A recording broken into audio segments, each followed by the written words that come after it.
Graduate sa Cebu Institute of Medicine ang nag-rank 1 sa baguhay lang gipagawas nga resulta sa PRC sa October 2023 Physician's Licensure Examination. Siya si Dr. Justin Riley Yap Lam, kinsa nakakuha sa passing rate nga 89%. Ikaduhang higayon na niya kini nga nalakip sa top 10 kay nag-rank 9 usab siya niadtong September 2018 sa Medical Technologist Licensure Examination. Dungan kita makisayod sa iyang study tips o istorya sa kalampusan dinhilang sa GMA Regional TV Live. Kauban nato sa programa mga kapuso, rank 1 sa Physician's Licensure Exam, Dr. Justin Riley Lam. Maayong buntag, Doc Justin, ug welcome sa GMA Regional TV Live. Pakigreet una sa itong mga kapuso nga nagtan-aw karon. Hello, good morning Sir Nick. Thank you for having me. Good morning po sa tanan na naminaw karon, sa akong family sa Cebu, hello Ama Pasita, to my friends sa CIM, and also again to all my new colleagues, congratulations. Congratulations, Doc, for, of course, topping the 2023 licensure examinations. Can you take us back sa moment, Doc, when you found out about the results? Unsa may initial reaction nimo, Doc Justin? Thank you, Sir Nick. So, actually, katong nga time, ako sa Cagayan nato niya, nag-interview pa man ko ato para sa ako ang future na training niya. Na-shock na ako nga, nag-message ang mga tao na ako na, hala, congrats. So, mauto, kailangan ka pong straight face kaya nag-interview man ko pero shocked and happy ko ato nga time. Of course, your parents, your family must be really proud of you. Doc Justin, wa pa nimo nakabot ni nga milestone karon. Mangumusta mi kumusta man ang imong kinabuhi isip usa ka estudyante sa medicine? Oh, so kung estudyante man god, kay ba bata pagkabata di kita ganahan no mag-eskwela pero kung mag-medicine, mo extend gid tag mga 5 years after college niya.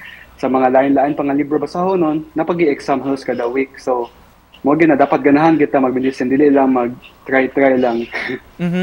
Kinsa may nakapa-impluwensya nimo, Doc, nga mo take up ani mo pursue og medicine? Para sa ako si mga maguwang kay sila man gid ang nag-influence nako na mag-doctor na. Sila po gabayad sa tuition. Unsa may makonsidera nimo, Doc Justin, nga dakong hagit nga imong nasinati ug imo jung gihugutan og inspirasyon aron mulampos ka in imong field? I think sa ako kay akong family gid, especially sa akong dad nga who passed away last 2020. So, poto ako gid paningkamutan nga ma-proud pud sila sa ako. Like sa uban nga mga top touchers o kini mga mutik o mga dagkong exams, Doc, doon na ba kay mga practices nga ginatuman, ginabuhat aron nga mupasar, aron nga mag-top sa mismo? So, sa ako, okay ko nagtuto na may imo-ingon good na kung mag-exam, magsuot og puwa, or dili na muling isa sa kanilingkod, pero sa ako pag-ampo lang kit kada before the exam unya magpasalamat sa opportunity nga gihatag sa tuwa nga makatake pud sa exam. This is not your first time nga nahimong top notcher sa usa ka licensure examination kay 5 years ago top 9 sab ka sa medtech nga licensure exam. How was it like, Doc, kani imo pag-take karon sa exam, murag preparado na ka kay balo na ka unsay mahitabo sa ka licensure exam ug unsa man mas gipaningkamutan gyud nimo nga from top 9 kani ang rank 1 na gyud ang akong kabuoton?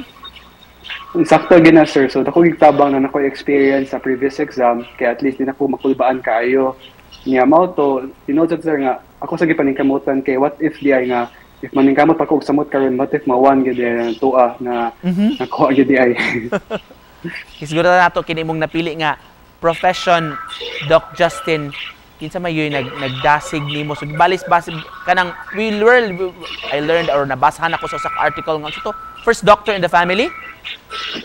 Sakto sir, so mao to first doctor sa family, so murag nagid ang pressure pod kay karon pagpasar magkabaw na gid sila asa padong ang mga pangutana base sa mga kaayuhan, so nagi-pressure gamay but at the same time sa supported sa gid sa family, so mao gid ang makapatabang and sa friends.